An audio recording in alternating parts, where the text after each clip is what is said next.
La Bible dit qu'au commencement était la parole, et la parole était avec Dieu. Et la parole était Dieu. Elle était au commencement avec Dieu, et toutes choses ont été faites par elle. Et rien de ce qui a été fait n'a été fait sans elle. Amen.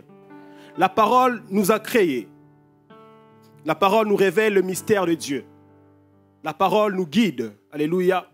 Nous ne pouvons pas vivre sans la parole de Dieu. La parole nous garantit le succès et la réussite. Alléluia. Plusieurs fois dans la Bible, il est recommandé de marcher fidèlement selon la parole de Dieu, en évitant de suivre ce chemin qui nous éloigne de la parole de Dieu. Amen.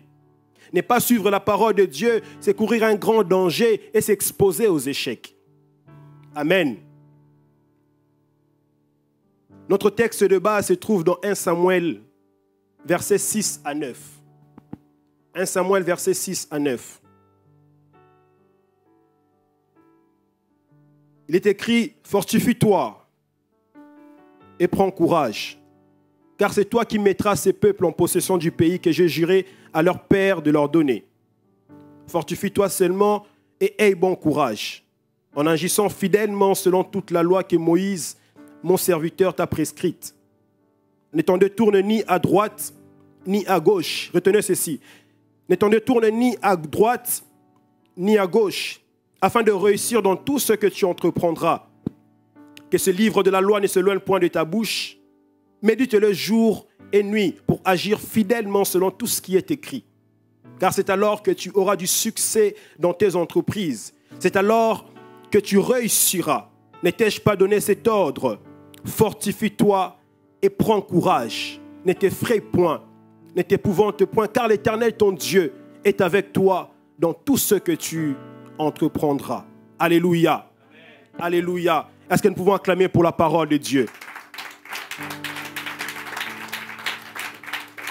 Josué est considéré comme un des plus grands chefs militaires de l'histoire biblique.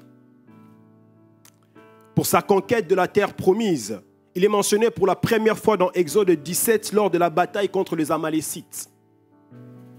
Les livres de Josué ne mentionnent pas clairement son auteur, mais c'est probablement Josué lui-même qui a écrit une plus grande partie de ce livre entre 1400 et 1370 avant Jésus-Christ.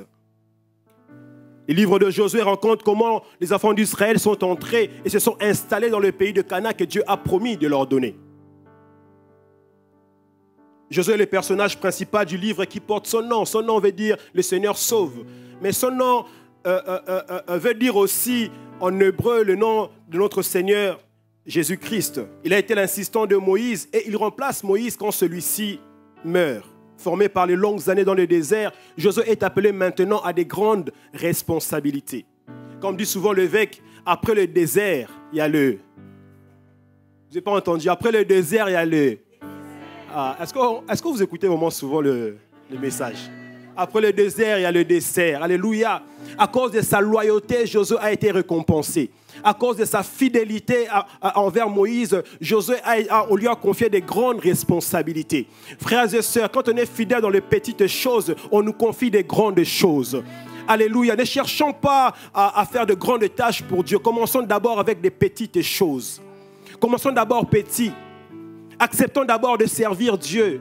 Acceptons d'abord d'être dirigés. Alléluia. Il y a des gens qui n'aiment pas, comment dirais-je, se laisser diriger. Il y a des personnes qui veulent grimper les échelons, qui veulent directement devenir grands. On ne peut pas diriger si on n'a pas été auparavant dirigé. On ne peut pas être grand si on n'a pas d'abord été petit. Alléluia. La Bible déclare que l'humilité précède la gloire. Frères et sœurs, commençons d'abord petit. Acceptons d'abord d'être sous une autorité. Alléluia. Acceptons d'abord de servir, peu importe les dons que nous avons, peu importe les paroles de connaissance que nous avons. Même si on parle bien, on s'exprime bien, c'est bien, gloire à Dieu. Mais acceptons d'abord de nous humilier. Acceptons d'abord de commencer petit. Tu connais la parole de Dieu, c'est bien, mais assis-toi d'abord, apprends d'abord. Alléluia. Ce que j'aime bien avec mon père spirituel, c'est qu'il ne regarde pas du fait que tu as la connaissance, du fait que tu es intelligent. Il regarde d'abord si tu es vraiment un serviteur de Dieu. Il regarde d'abord si tu es vraiment un fils de Dieu. Frères et sœurs, chers providers, peu importe les dons que nous avons, peu importe les diplômes que nous avons, commençons d'abord petits. Acceptons d'abord de nous humilier. Soyons d'abord des fils et de filles. Alléluia. Est-ce que je parle à quelqu'un? Les petites choses nous préparent à des grandes choses. Les petites choses nous préparent à des grandes choses. Acceptons de nous humilier. Alléluia. La Bible déclare dans Luc 6 au verset 10, quand on est fidèle dans les petites choses, on nous confie les grandes choses. Est-ce que je parle à quelqu'un ce matin? Dans la vie, ne négligeons pas les petites choses. Soyons fidèles à des petites choses. Alléluia. Mais au chapitre 1, que nous venons de lire, dans le livre de Josué, Dieu insiste au verset 7. Il dit, fortifie-toi seulement et aie bon courage, en agissant fidèlement selon toute la parole, selon toute la loi que Moïse, mon serviteur, t'a prescrite. Ne t'en détourne ni à droite ni à gauche, afin de réussir dans tout ce que tu entreprendras. Ne t'en détourne ni à droite ni à gauche. Alléluia. Le thème que j'aimerais nous proposer ce matin, c'est ni à droite ni à gauche. Ni à droite, ni à gauche. Les paroles que nous avons reçues, les prophéties que tu as reçues, ne t'en détournent ni à gauche, ni à droite. Je ne sais pas ce que Dieu t'a dit dans le secret. Je ne connais pas les prophéties qui te concernent. Mais ce matin, Dieu m'envoie te dire ceci, ne t'en détourne ni à gauche, ni à droite. Peu importe le temps, peu importe la durée. Habakkuk pouvait dire, je reste dans mon poste et j'attends cette prophétie jusqu'à ce qu'elle s'accomplira. Peu importe les choses que tu as reçues de Dieu, même si cela est dur, oh je te prie ce soir, ne t'en détourne ni à gauche ni à droite. La parole de Dieu nous rassure, la parole de Dieu nous protège, la parole de Dieu nous garantit le succès. Ne t'en détourne ni à gauche ni à droite. Reste là, attends cette parole. Alléluia. Il n'est pas un homme pour nous mentir, ni un fils de l'homme pour se repentir. Ce que sa bouche dit, sa main l'accomplit. Alléluia. Ce que sa bouche dit, sa main l'accomplit. Alléluia. Celui qui a fait la promesse est fidèle.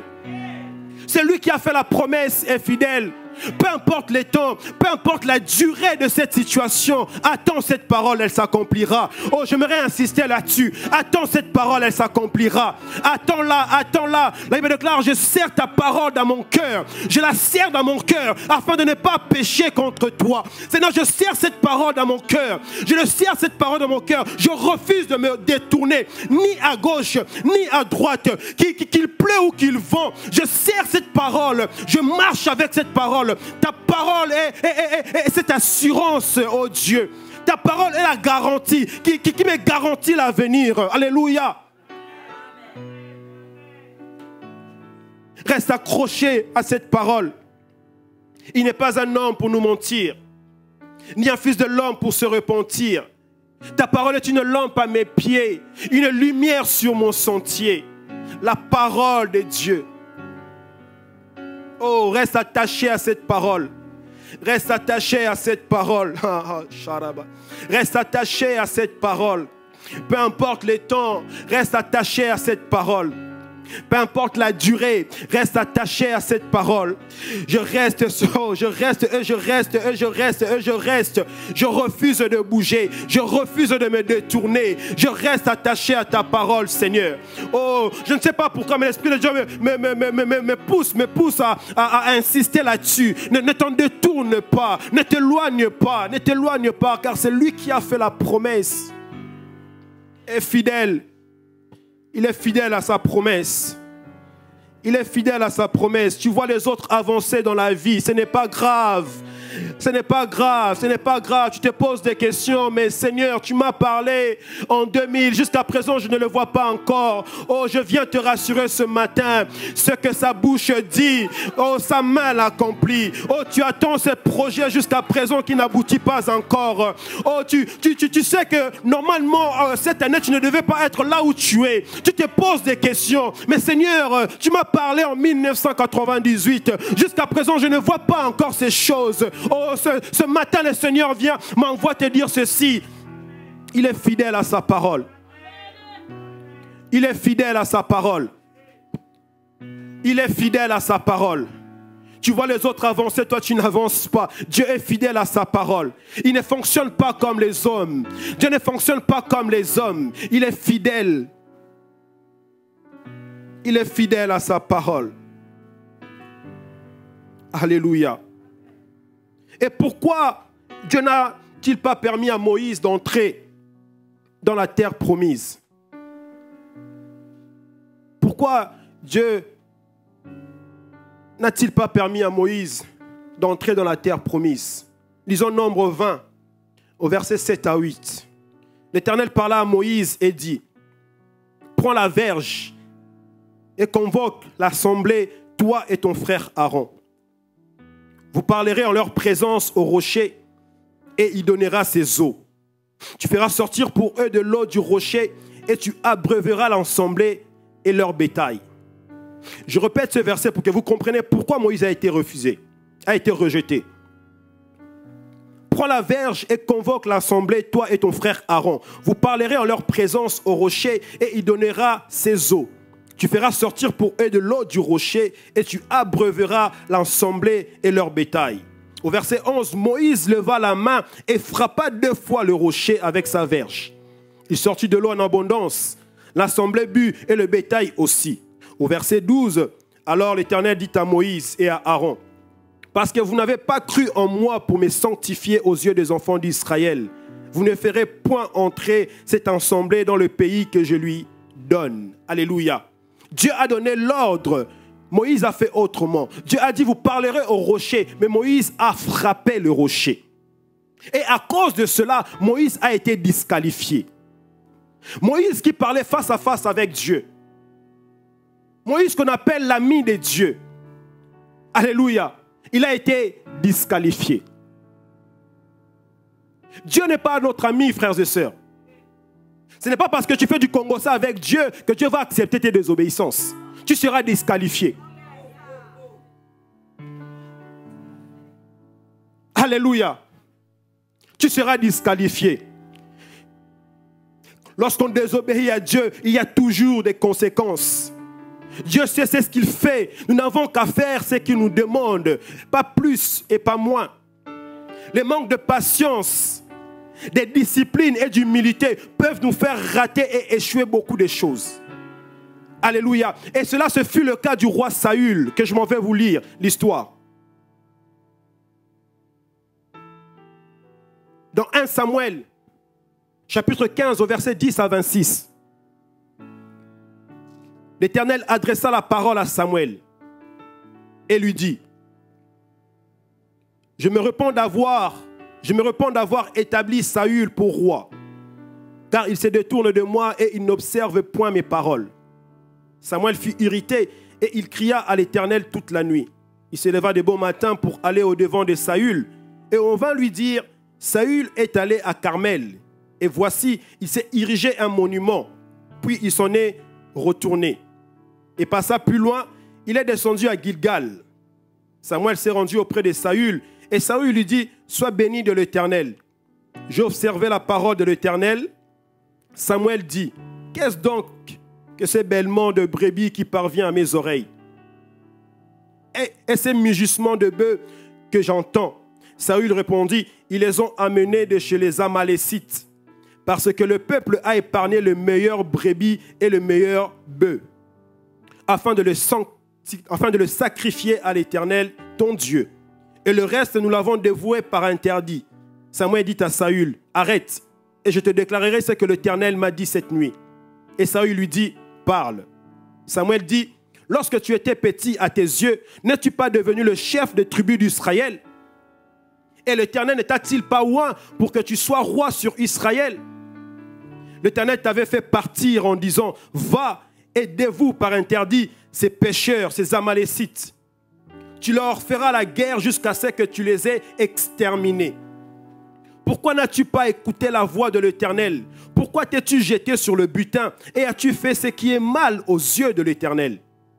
Saül répondit à Samuel, j'ai bien écouté la voix de l'Éternel et j'ai suivi le chemin par lequel m'envoyait l'Éternel. J'ai emmené Agag, roi d'Amélec, et j'ai dévoué par interdit les Amalécites. Mais le peuple a pris sur le butin de brebis et de bœufs, comme prémisse de ce qui devait être dévoué, afin de le sacrifier à l'Éternel, ton Dieu, à Gilgal. Samuel dit, l'Éternel trouve-t-il du plaisir dans les holocaustes et les sacrifices, comme dans l'obéissance à la voix de l'Éternel? Voici, l'obéissance vaut mieux que le sacrifice, et l'observation de sa parole vaut mieux que la graisse de bélier. Car la désobéissance est aussi coupable que la divination, et la résistance ne l'est pas moins que l'idolâtrie et les téraphins. Puisque tu as rejeté la parole de l'Éternel, il te rejette aussi comme roi. Alors Saül dit à Samuel, j'ai péché car j'ai transgressé l'ordre de l'Éternel. Je n'ai pas obéi à tes paroles, je craignais le peuple et j'ai écouté sa voix. Maintenant, je te prie, pardonne mon péché, reviens avec moi et je me prosternerai devant l'Éternel. Samuel dit à Saül, et c'est la fin, je ne retournerai point avec toi car tu as rejeté la parole de l'Éternel. Et l'Éternel te rejette afin que tu ne sois plus roi sur Israël. Saül fut le premier roi d'Israël selon le choix du peuple et non selon le choix de Dieu. Le peuple ont demandé à Samuel de leur établir un roi, alors qu'ils avaient déjà le roi des rois. Dieu a accepté cette demande, mais Dieu n'était pas d'accord avec cette demande. Oh, tu ne trouves pas ça bizarre? Dieu a accepté de leur donner un roi, mais Dieu n'était pas d'accord avec cela. Frère Karil, qu'est-ce que tu veux dire par là? L'exaucement n'est pas forcément l'approbation de Dieu. L'exaucement n'est pas forcément l'approbation de Dieu. Le choix des hommes n'est pas le choix de Dieu. Alléluia. Le choix des hommes n'est pas le choix de Dieu. Malgré qu'ils n'étaient pas d'accord avec cette demande, Dieu va quand même leur donner un roi. Puisque vous ne voulez pas de moi, je vous donne alors un roi. Dieu nous aime tellement qu'il nous permet de faire notre propre choix. Il nous aime tellement qu'il nous permet de faire notre propre choix. Voilà pourquoi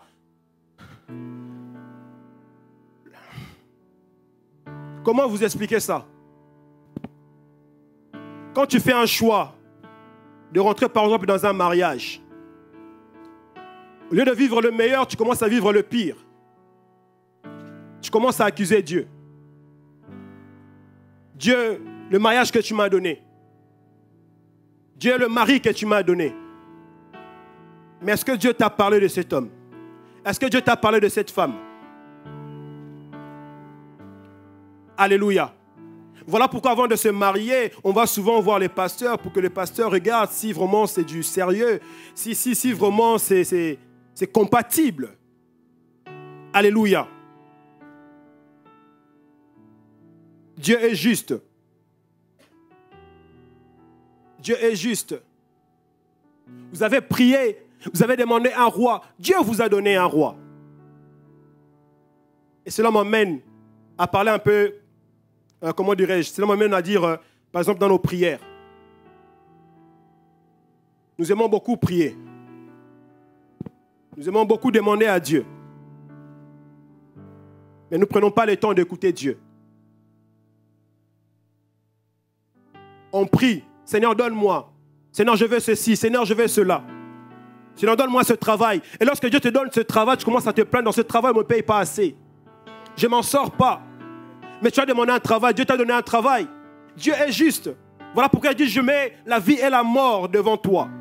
Mais il te conseille quand même. Il dit, mon enfant, choisis la vie. Mais il te laisse quand même le choix. Dieu n'est pas un dictateur. Dieu ne s'impose pas à nos choix. Alléluia. Est-ce que nous consultons Dieu lorsque nous essayons de choisir quelque chose? Est-ce que nous consultons d'abord Dieu? Dans nos projets, est-ce que nous consultons Dieu? La prière est une conversation entre deux personnes. C'est-à-dire que tu parles, il y a un moment donné, tu t'arrêtes. Et tu écoutes aussi. Mais souvent, on est là, Dieu donne, Dieu donne, Dieu donne, Dieu donne. À la fin, on dit Amen. Dieu n'a pas parlé. Et les premiers venus ont dit, oui, j'accepte pour le meilleur et pour le pire. Mais on est étonné pourquoi on vit le pire et non le meilleur. On est étonné pourquoi on n'est pas bien payé.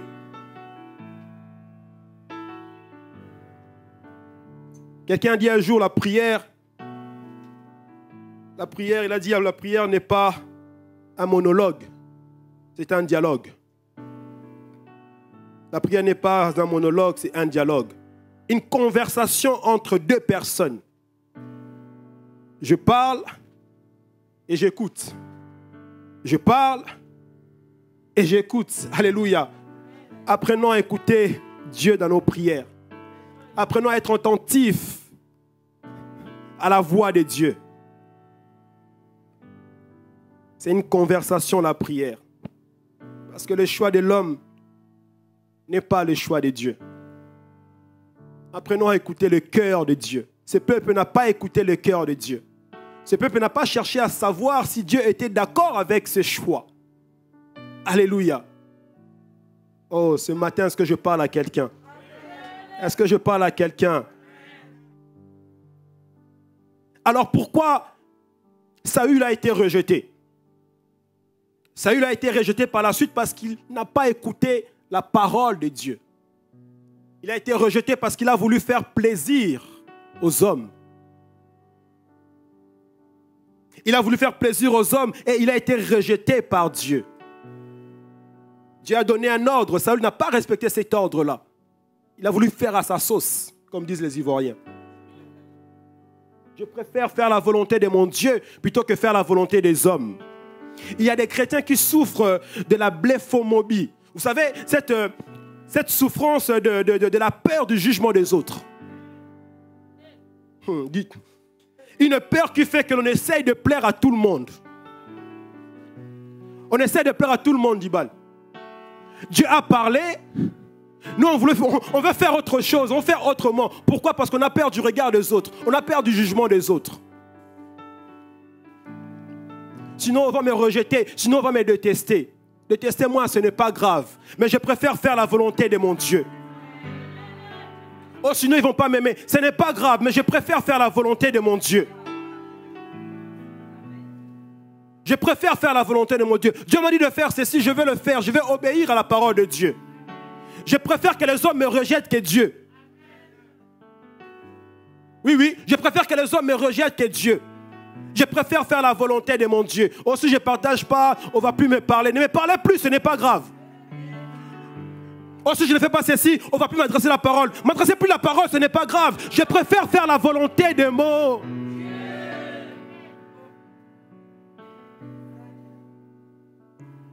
Qu'on m'aime, qu'on ne m'aime pas, ce n'est pas grave. De toutes les façons, on ne peut pas plaire à tout le monde. Sauf en étant hypocrite. On ne peut pas plaire à tout le monde. Dieu t'a parlé de faire ceci, toi tu veux faire autrement pour faire plaisir aux autres. Mais les gens ne sont pas au courant de ce que Dieu t'a dit. Les gens ne savent pas. Oh, Dieu va comprendre. Dieu va comprendre de quoi? Fais ce que Dieu te dit d'abord de faire. Lui seul défendra ta cause. Lui seul se lèvera. Et les hommes vont comprendre pourquoi tu agis de telle ou de telle manière. Faisons la volonté de Dieu, frères et sœurs. Faisons la volonté de Dieu. Faisons la volonté de Dieu. Ne cherchons pas à plaire aux autres. Ne cherchons pas à plaire aux hommes. Dans la suite de cette histoire, le même peuple que Saül a voulu plaire, c'est le même peuple qui l'ont rejeté après. C'est le même peuple qu'il a voulu protéger, garder. C'est les mêmes personnes qui l'ont rejeté après. La Bible dit qu'en revenant de la guerre, le peuple chantait que David a tué ses 10 000 et Saül ses 1000. Et quand il écoutait cela, il était frustré. Il était énervé. Les mêmes peuples qu'il a voulu protéger l'ont rejeté. Et cette histoire me fait passer à l'entrée triomphale de Jésus à Jérusalem. Hosanna, Hosanna, Hosanna au Fils de Dieu. Hosanna au roi d'Israël. Hosanna à l'agneau. Les acclamations et des cris de joie. Alléluia. Mais ce même peuple ont crié par la suite. Les Hosanna ont changé de crucifix-le. Les fils de Dieu ont changé à mort. Les gens sont bizarres. Les gens sont vraiment bizarres. Cherchons à plaire à Dieu. Cherchons à faire la volonté de Dieu. Alléluia. Dans Galates 1 au verset 10, Il est écrit, et maintenant est-ce la faveur des hommes que je désire ou celle de Dieu? Est-ce que je cherche à plaire aux hommes? Si je plaisais encore aux hommes, je ne serais pas serviteur de Christ.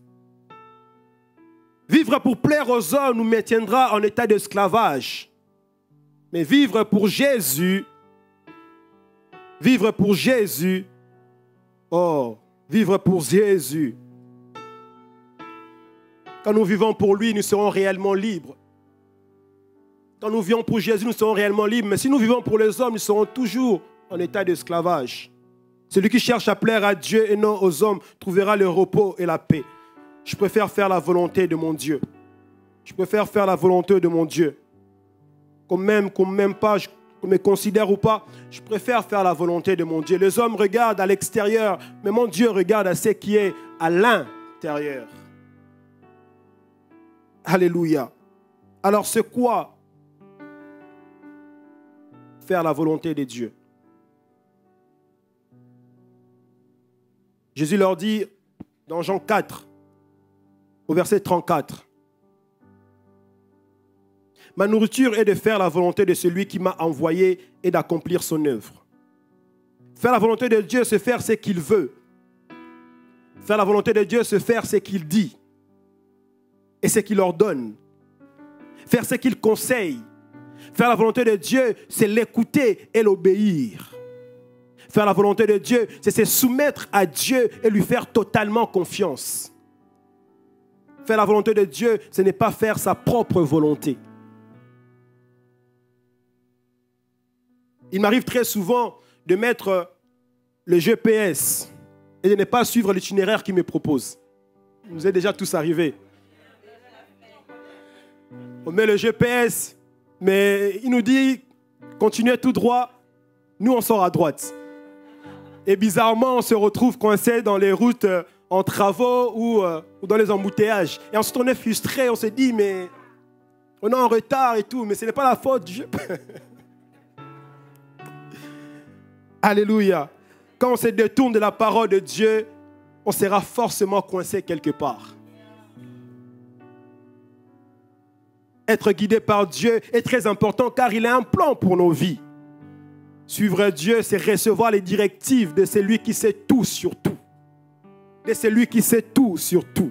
Dieu sait mieux que nous-mêmes ce qui est bon pour nous. Alléluia. Il connaît ce qui est caché, ce qui n'est pas encore connu. Dieu le sait. Le GPS connaît le chemin que tu veux prendre là. Il y a les travaux là-bas. Frère, ce n'est pas la peine. Accepte de suivre le GPS. Oh non, ici je sais, je connais tout ça. Mais entre-temps, tu ne sais pas qu'il y a eu des travaux. Vous savez, ici en Europe, on modifie souvent les routes. Même si tu connais ça par cœur, mais même quand tu rentres chez toi à la maison, tu ne sais pas du jour au lendemain, tu te retrouves la route barrée. Tu dois faire le... Dieu connaît tout et faisons-lui confiance. Alléluia. Mais il y a quelques questions dans la Bible. Non, excusez-moi. Un homme politique a dit un jour, poser une question qui ne se pose pas est la plus sûre façon de prouver qu'elle se pose. Poser une question qui ne se pose pas est la plus sûre façon de prouver qu'elle se pose. Mais il y a des questions dans la Bible qui ne se posent pas car la Bible est claire. Il y a des questions dans la Bible qui ne se posent pas parce que la Bible est claire. Si on lit la Bible, il y a des questions qui ne se posent pas. Alléluia. Est-ce que vous êtes d'accord avec moi? Si on connaît la Bible, il y a des questions qu'on ne se pose pas parce qu'on sait que ça, ce n'est pas bon. Alléluia. Nous allons voir quelques exemples. Par exemple, puis-je me marier avec une personne qui n'est pas chrétienne? Est-ce que c'est une question qui ne se... C'est quoi la réponse? Puis-je me marier avec une personne qui n'est pas chrétienne? C'est quoi la réponse? J'entends dire oui là. La réponse est non. 2 Corinthiens 6 au verset 14 à 16. Ne vous mettez pas avec les infidèles sous un joug étranger. Car quel rapport y a-t-il entre la justice et l'équité? Ou qu'y a-t-il de commun entre la lumière et le ténèbre? Quel accord y a-t-il entre Christ et Bélial?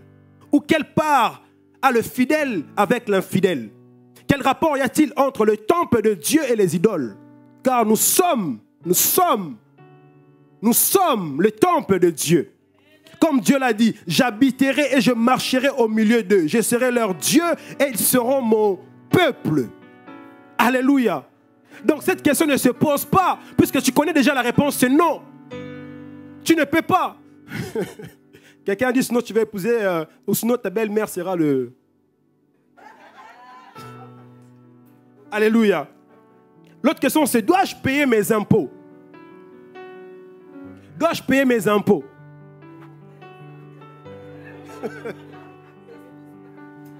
Est-ce que c'est une question qui se pose? Ça ne se pose pas. On doit payer nos impôts.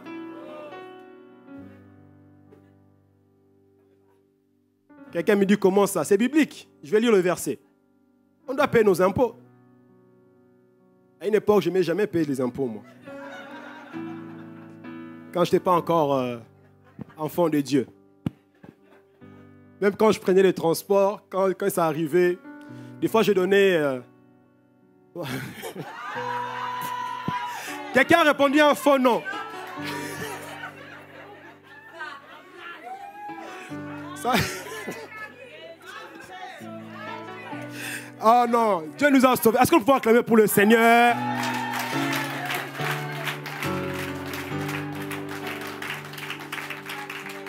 Il n'y a pas très longtemps, on était partis en province. J'étais avec AP Elvire. Je pense qu'il t'a raconté. J'étais avec AP Elvire et puis j'ai acheté mon ticket. Là, je vous assure, j'ai acheté mon ticket. J'ai acheté mon ticket. Là, les témoins parce qu'ils connaissent l'histoire. C'est sa femme. J'ai acheté le ticket et puis, à un moment donné, j'ai perdu mon ticket. Je ne comprenais pas. Je ne sais pas où je l'avais mis, mais en tout cas, je l'ai perdu. Il est tombé, par exemple, dans le train, dans le wagon et tout, je ne comprenais pas. Et du coup, on arrive à Gare de Lyon. On tombe sur le contrôleur. À l'époque, là, il y avait encore le Covid. Hein. Dans ma tête, je me suis dit, mais même vous, pendant le Covid, vous... toujours là. Du coup, on arrive. AP Elvire passe devant, présente son ticket. Et puis moi, j'arrive et tout. Je commence à... mon Dieu. Je commence même à toucher les endroits où il n'y a pas de poche. Et puis le monsieur était là et tout, me regardait. Oui, bonjour monsieur. Je dis bonjour. Je dis, mais monsieur, même pendant le temps là, vous êtes quand même là. Il me dit, oui, il faut qu'on travaille parce que... J'ai vraiment acheté mon ticket, mais là, je n'ai pas mon ticket et tout. Et puis, je commençais à lui dire, mais monsieur, vous savez que là, ça devient encore plus grave. Hein, on attend encore parler de confinement bientôt, là. AP Elvire était juste à côté. Elle me regardait, elle attendait et tout. Alléluia. Et j'ai dû sortir ma carte d'identité. Et j'ai donné. Et quand je donnais ma carte d'identité, ça m'a fait bizarre. Parce qu'avant d'être chrétien, je ne donnais pas ma carte d'identité. Avant d'être chrétien, je donnais juste un nom comme ça et puis ça passait quoi. Alléluia. Oh, gloire à Dieu. Oh, c'est merveilleux d'être chrétien. Est-ce que vous pouvez acclamer le Seigneur?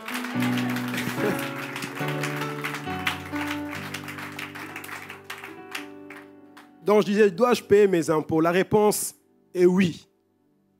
On doit payer nos impôts. Romains 13 au verset 6 à 7. C'est aussi pour cela que vous payez les impôts, car les magistrats sont des ministres de Dieu entièrement appliqués à cette fonction. Rendez à tous ce qui leur est dû.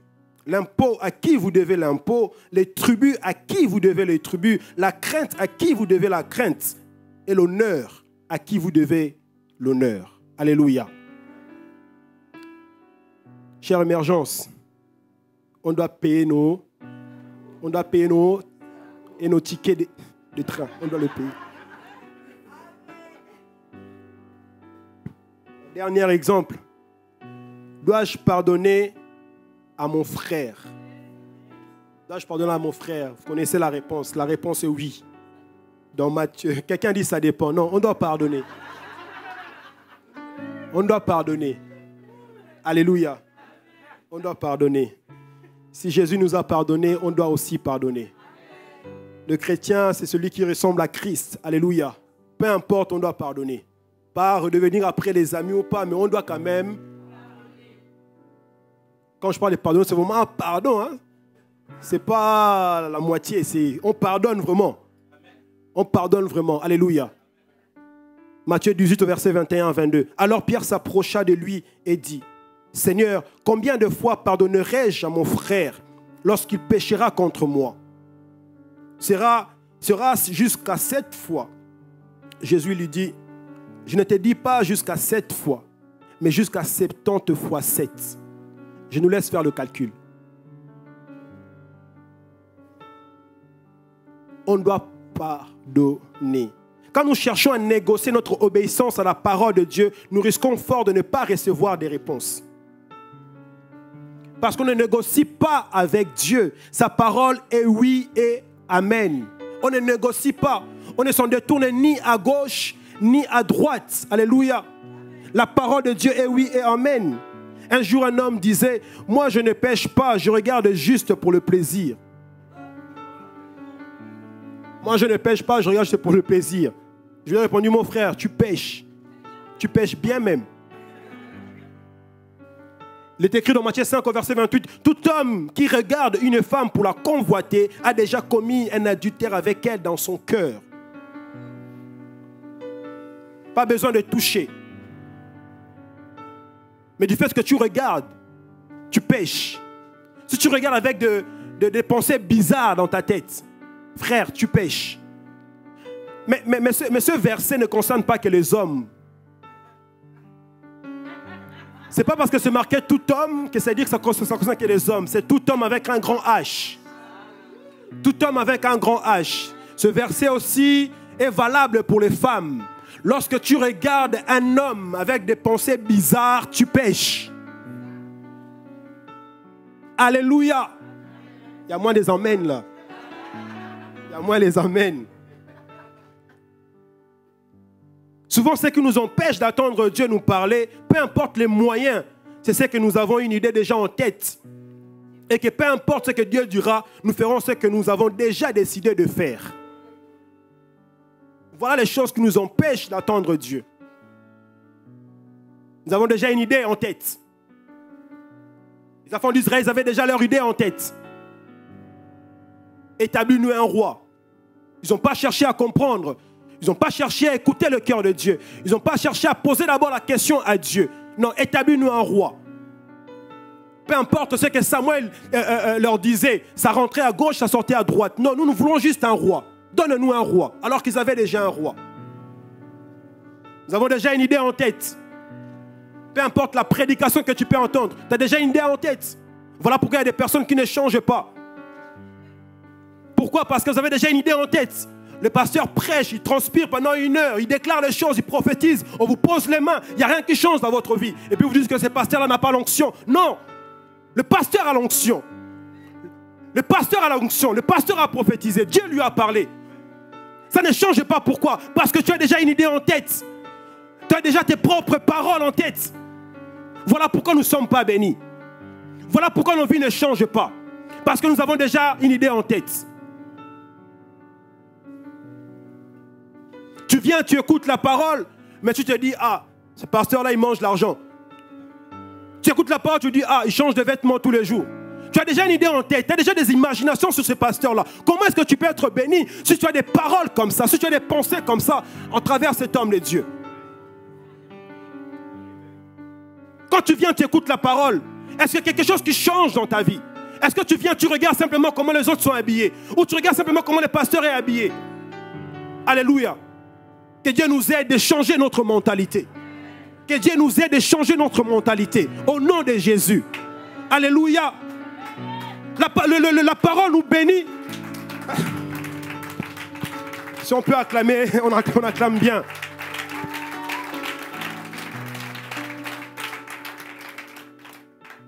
Alléluia. Nous avons déjà une idée en tête.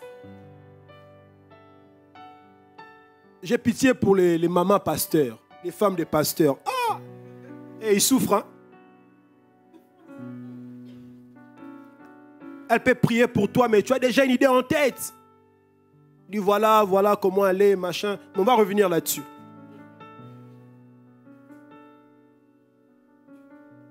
Que Dieu change notre façon de voir les hommes de Dieu.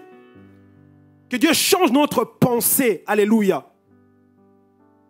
Oh. Tu viens, mais c'est toi toujours qui critique. C'est toi toujours qui parle en mal. Mais comment veux-tu être béni? Comment veux-tu être recevoir de cet homme de Dieu, de cette femme de Dieu, si tu as toujours des paroles négatives comme ça leur concernant?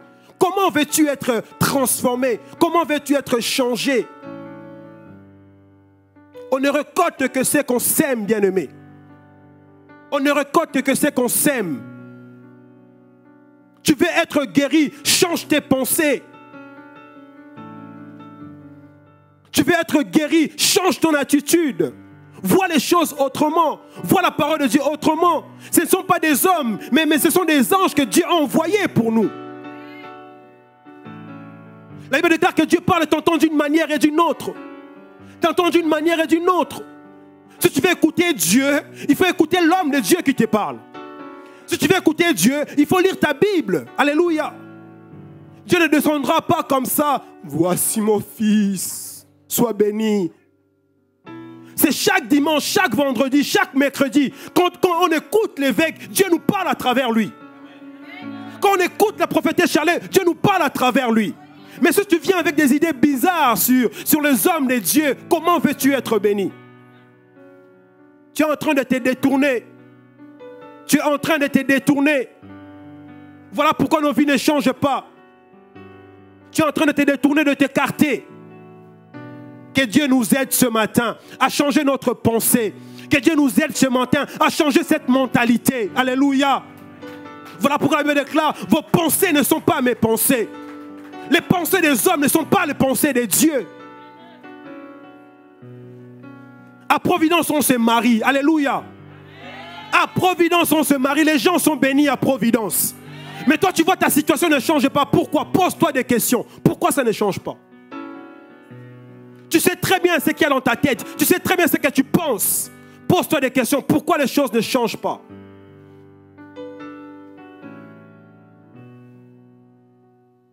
Nous devons lire la parole de Dieu. Et pour entendre et reconnaître la voix de Dieu, nous devons lire sa parole.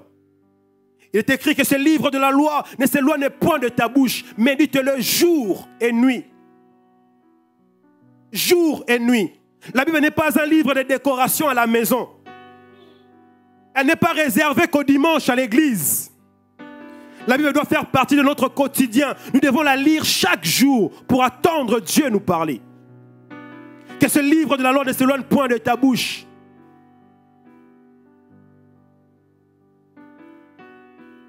Ne s'éloigne point de ta bouche. Que ce livre que tu attends ne s'éloigne pas de ta bouche. Jean 10 au verset 27. Mes brebis entendent ma voix, je les connais et elles me suivent. Mes brebis entendent ma voix, je les connais et elles me suivent. Quelle voix attends-tu? Si ce n'est pas la voix de Dieu, c'est forcément... je n'ai pas envie de citer son nom.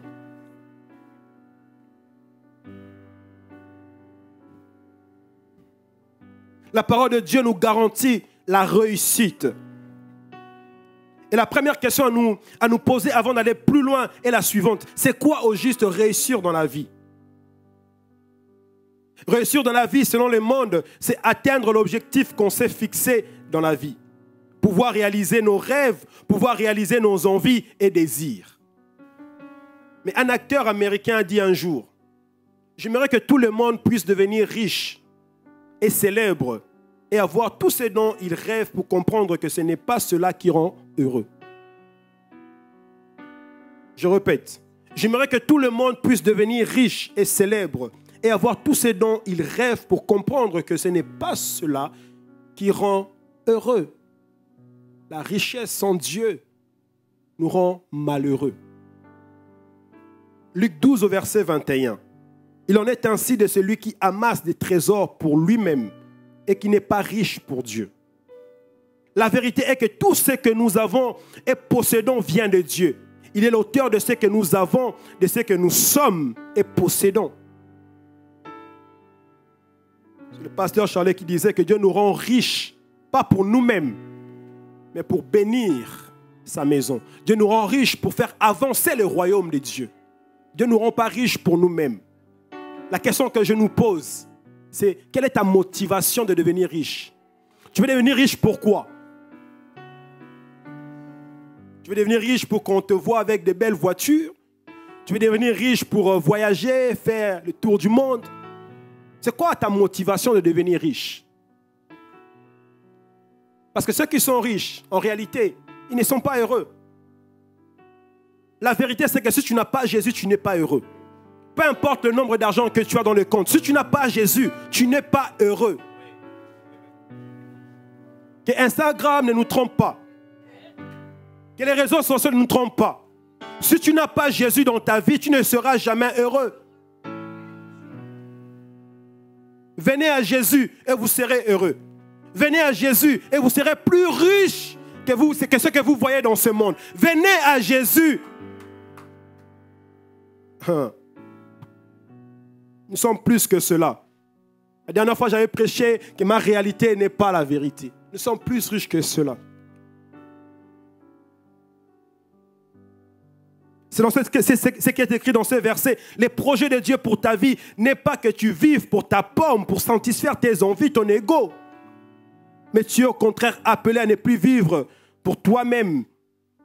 C'est dans 2 Corinthiens 5 au verset 15. La réussite est selon Dieu. 2 Corinthiens 5 au verset 15. Il est mort pour tous, afin que ceux qui vivent ne vivent plus pour eux-mêmes, mais pour celui qui est mort et ressuscité pour eux. Voici la réussite selon Dieu. Se trouve dans 2 Corinthiens 5 au verset 15.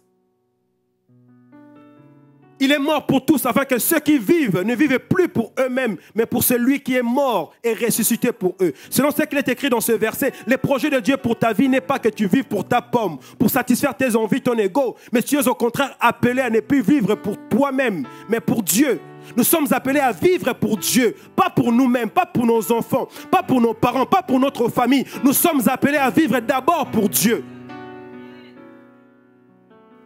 Nous sommes appelés d'abord à vivre pour Dieu. Pas pour nous-mêmes. Pas pour nous-mêmes. Nous sommes appelés à vivre pour celui qui est mort et ressuscité pour nous. Et Josué, il a reçu d'en haut les secrets pour réussir dans toutes ses entreprises. Le secret pour réussir dans toutes ses entreprises. Pour Josué, le secret de la réussite ne résidait ni dans ses talents de stratège, ni dans les armes de ses soldats. Mais pour lui, le secret de la réussite, c'est l'obéissance à la parole de Dieu et la mise en pratique de la parole. Josué a réussi parce qu'il a mis la parole de Dieu en pratique. Contrairement aux autres, Josué, il a réussi. Et la première secret se trouve dans Deutéronome 29 au verset 8. Vous observerez donc les paroles de cette alliance et vous les mettrez en pratique afin de réussir dans tout ce que vous ferez. Dans tout ce que vous ferez. La parole de Dieu, comme je le disais tout à l'heure, nous garantit la réussite, nous garantit le succès. Frères et sœurs, si nous voulons réussir, attachons-nous à la parole de Dieu. L'obéissance à Dieu et à sa parole amène à la réussite. Quand nous mettons la parole de Dieu en pratique, Dieu lui-même nous assure la réussite et le succès. Nous n'avons pas besoin de nous concentrer sur nous-mêmes. Concentrons-nous sur notre relation avec Dieu et mettons toute notre énergie à pratiquer la Bible.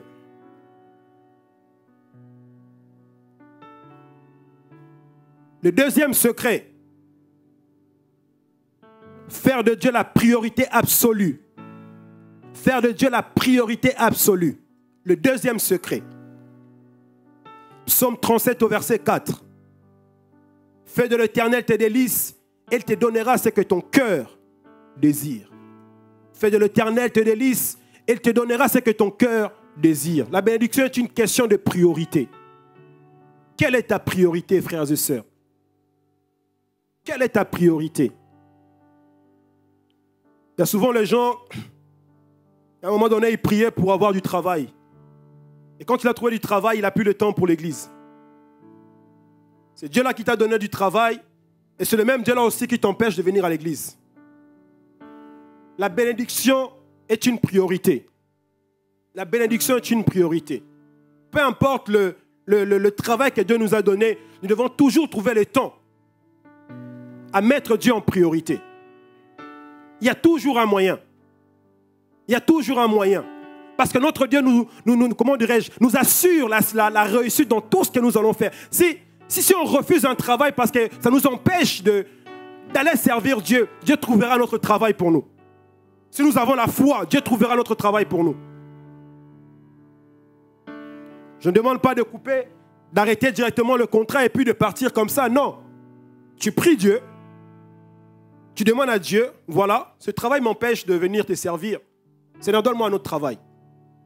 Si c'est vraiment sincère, le Dieu de la Bible te donnera un autre travail.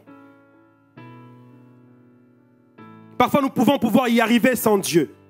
Mais ce que nous n'avons pas encore compris, c'est que la source du succès, c'est Dieu. Pas nos connaissances, nos relations, ni notre intelligence, ni nos capacités. C'est Dieu. Et cela doit devenir de plus en plus clair dans notre pensée. Il n'y a pas de succès pour un enfant de Dieu sans Dieu. Il n'y a pas de réussite sans Dieu. Oh, je refuse de me détourner à gauche et à droite. Le troisième secret, c'est avoir la foi dans la parole de Dieu. Romains 10 au verset 17. Ainsi la foi vient de ce qu'on entend. Et ce qu'on entend vient de la parole de Dieu. Rentrons dans la parole de Dieu. Pratiquons la parole de Dieu. La foi est la seule à produire les résultats de Dieu. La foi est la seule à produire les résultats de Dieu.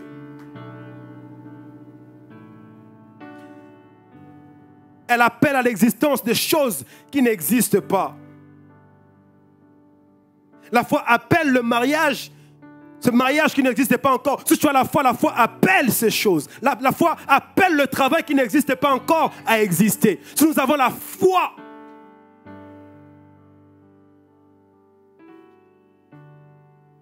il y a foi et foi. Il faut la foi. La foi. Quand nous avons réellement la foi se manifeste. La foi se manifeste. La foi qui fait déplacer les montagnes. La foi. Alléluia. Le quatrième clé, c'est être spirituel. Un homme et une femme spirituels se nourrissent de la parole de Dieu. Un homme spirituel marche selon la parole de Dieu. Un homme spirituel ne considère pas les choses de la chair. Un homme spirituel ne passe pas son temps à avoir des pensées bizarres. Un homme spirituel dort avec la parole de Dieu, se réveille avec la parole de Dieu. Un homme spirituel considère vraiment la parole de Dieu. Un homme spirituel a la foi dans la parole de Dieu. Le cinquième clé, c'est être soumis aux autorités. Comme Josué, il était soumis à Moïse, fidèle à Moïse. La soumission nous garantit aussi la réussite, le succès dans la vie, l'élévation dans la vie. Dans Hébreux 13 au verset 17. Obéissez à ceux qui vous dirigent et soyez leur soumis. Ils veillent sur vous, sachant qu'ils auront des comptes à rendre. Qu'ils puissent le faire, non pas en soupirant, ce qui ne serait pas à votre avantage, mais avec joie. Notre chair a énormément de mal à ces principes de se soumettre. Mais pourtant, il est biblique. Nous devons nous soumettre à nos autorités. 1 Pierre 2 au verset 18 va encore plus loin. Il dit, serviteurs, soyez soumis en toute crainte à vos maîtres, non seulement à ceux qui sont bons, mais aussi à ceux qui sont d'un caractère difficile.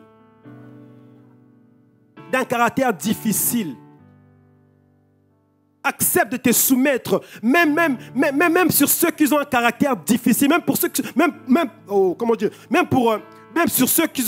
sont durs avec nous, acceptons de nous soumettre quand même. Non seulement nous devons nous soumettre aux autorités, mais aussi à celles qui sont dures avec nous. Dures avec nous.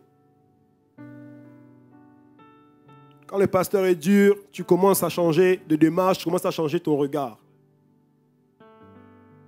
Le pasteur n'est pas là pour nous caresser. Alléluia. Soyons soumis aux autorités. Soyons soumis aux vice-présidents, aux présidents, aux pasteurs, à nos responsables. Soyons soumis. Ce n'est pas moi, c'est la Bible qui le dit. Même à ceux qui sont durs avec nous, acceptons de nous soumettre. Alléluia. Alors vous connaissez cette histoire. Cette histoire de cette jeune femme juive qui est devenue reine. Il arrivait un moment dans cette histoire, son peuple était en danger.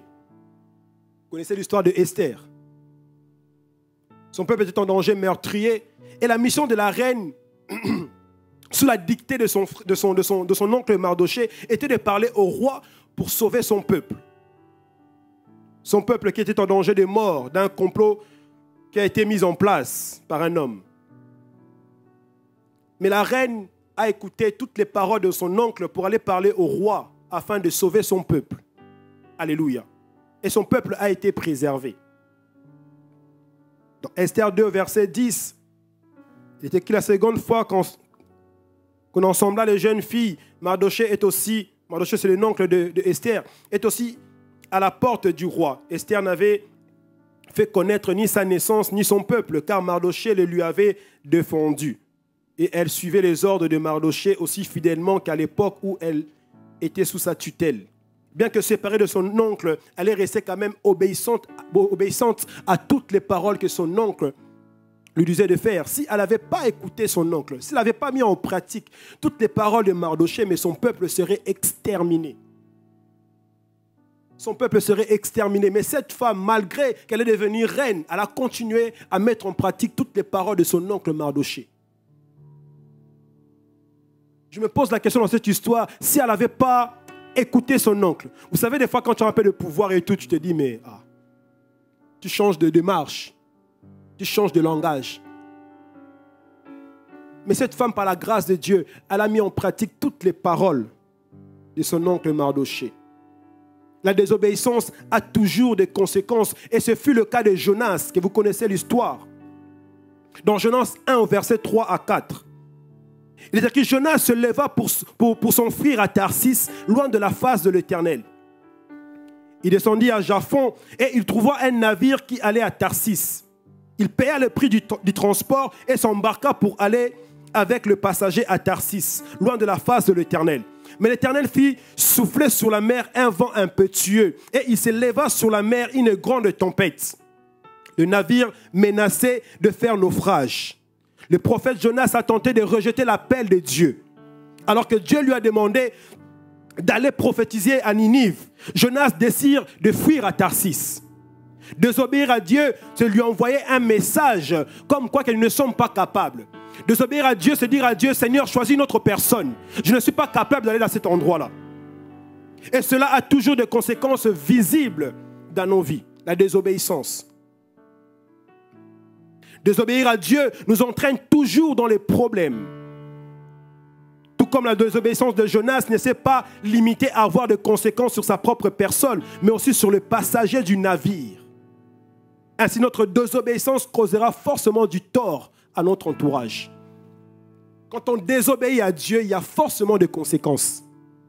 Il y a forcément des conséquences lorsqu'on désobéit à la parole de Dieu. Si nous désobéissons à Dieu, nous repoussons ou retardons non seulement nos bénédictions, mais aussi celles de ceux qui sont autour de nous. À l'instar du roi Josias, dans 2 Rois, chapitre 22, verset 2, qui fit ce qui est droit aux yeux de l'Éternel, et il marcha sur toute la voie de David, son père. Il ne s'en détourna ni à droite, ni à gauche. Quand on arrête de suivre pleinement la voie du Seigneur, on devient une personne irrésolue et inconstante dans toutes ses voies. C'est ce que l'apôtre Jacques nous appelle. Être semblable au flot de la mer. Agité par les vents et poussé de côté et d'autres. Alléluia. Raison pour laquelle il faut se fortifier tous les jours par la prière et la méditation de la parole de Dieu. Est-ce que nous pouvons acclamer la parole de Dieu? Alléluia. Est-ce que nous pouvons nous tenir sur nos deux pieds?